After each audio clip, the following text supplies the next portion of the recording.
This is a question from sets. It's actually easy question. You just have to, understand what the question is saying. So, in an examination, 80, see, here, nowhere the actual numbers have been given. Since nowhere actual numbers have been given, I can just assume that the total number of students in the class is 100. Okay? If I assume that instead of percentages, I can simply start using numbers, because a total number of students are usually considered as 100%. So I'm going to assume that total number of students are 100. Now it says that 80% of students, 80% of the students passed in English. So that means I'm going to call that in English 80 students passed. Similarly, 70% of the students passed in Hindi. In Hindi, 70 passed. And then there is 15% who failed in both subjects. This is not pass. Till now we were talking about pass. Now they are talking about 15. Now they are talking about failed. See, failed means they doesn't belong to any of these groups. So failed students, that is 15. Now you have to understand what this is happening. If I draw a Venn diagram, I can put a box representing the entire class. All the students of the class, 100 students will be inside this box. Such a small thing. Let me draw a bigger one. I hope so I can. So I'm drawing a box representing the entire class. So 100 students are there inside this class. Inside this, I'm going to draw two circles. One circle is for English. One circle is for English. This is for English. Since 80 students passed, 80 students should be inside this circle, and then another one circle for Hindi. 70 students should be inside this circle. So if you have passed in English, you should be in the first circle, inside the first circle. If you have passed Hindi, you should be inside the second circle or the green circle. If you have not passed, or if you have failed in both the subjects, then such students will not be standing inside the circle. Those people will be standing here, like inside the box but outside the circle. So if someone asks you how many students are there inside any of these circles, or how many students are there in this area, then you can say that total 100 students are there.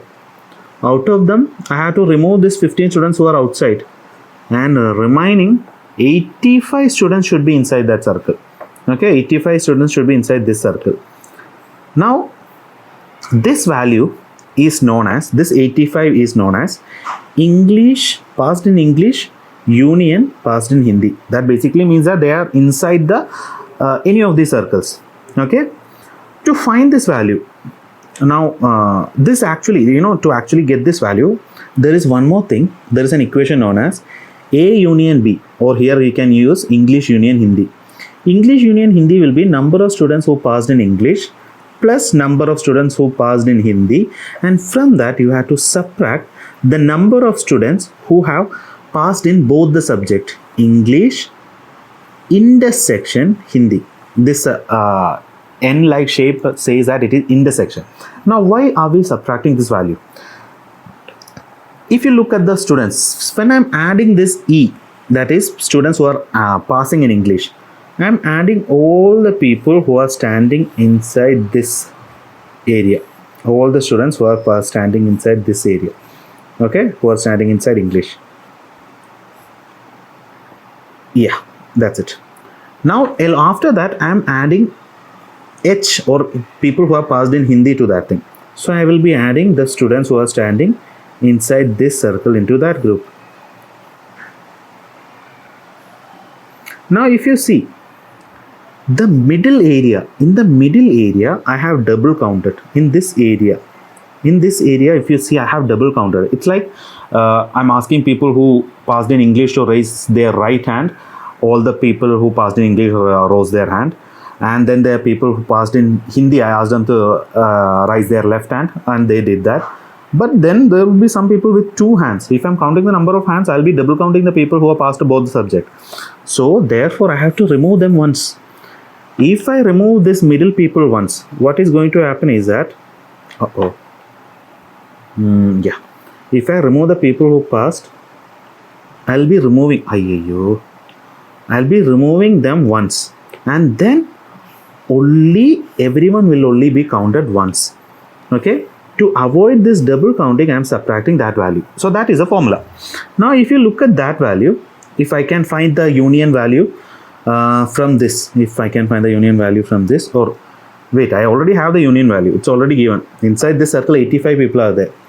So passed in any of this subject, English and Hindi, there will be 85 people, and we know that in English there are 80 students who passed. So for English I'll be write 80. For Hindi there will be 70 students who passed, 70, and then we don't know how many people are standing in between. We simply have to solve this thing and we'll get the answer. 85 is equal to, how much is 80 plus, or you don't have to do that, it's easier to just take this value to the other side and this value to this side. Then you will get English intersection Hindi is going to be 80 plus 70 and minus 85. 80 minus 85 minus 5, minus 5 plus 70. You will find English intersection Hindi is going to be 65 students. 65 students will have passed in both the subjects. Now let's go back to the Venn diagram. Let's put this data into this. Okay, if you look at 65 students passed in both the subjects. I'm going to put those 65 students in between because they should be occupying both the circles. Okay, now if you see, in English, in Hindi 70 people are supposed to be there, but right now only 65 people are there. The remaining 5 people should come and stand here because they have only passed in Hindi. Okay, similarly there are 80 people who are supposed to be inside the blue circle, but right now only 65 are there. How many more are there? 15 should also be there. So 15 people should be standing inside the blue circle but not inside the green circle. Now this is how you finish a graph or Venn diagram.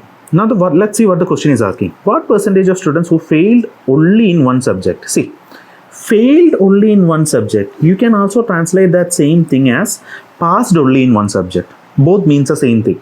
So the question is asking you to find the people who are passed only in one subject. See, these people, the people who are standing inside the blue but not inside the green, this 15 people, and these people, the people who are standing inside the green but not inside the blue, this 5 people, that is 15 plus 5, 20 people. These 20 people have only passed in one subject, or I can say that they have only failed in one subject, and that is the number of people who have passed only or failed only in one subject, and therefore the answer is 20. And why did I say 20 is 20%? Because I have assumed that total capacity is 100. So even if I convert that into percentage, 20 divided by total number of students, that is 100 into 100, it is simply going to become 20% as it is. That's why I assumed the starting value is 100. So the answer for this problem is 20%. And of course, from the year 2023, UPSC is asking very good questions from sets. In most of the problems need you to draw this Venn diagram. With Venn diagrams, these problems can easily be solved. If you are not drawing Venn diagram, you will get very confused. For example, there's a question in the year 2023 with respect to number of people who attended a party who consumed tea, milk and coffee. The answer for that problem is that you can answer that problem with a single statement. That too, I think statement number 2. Try to answer that problem yourself. That can easily be answered if you draw the Venn diagram. Okay. If you use the formula, of course you can, but it's a little bit more trickier that way.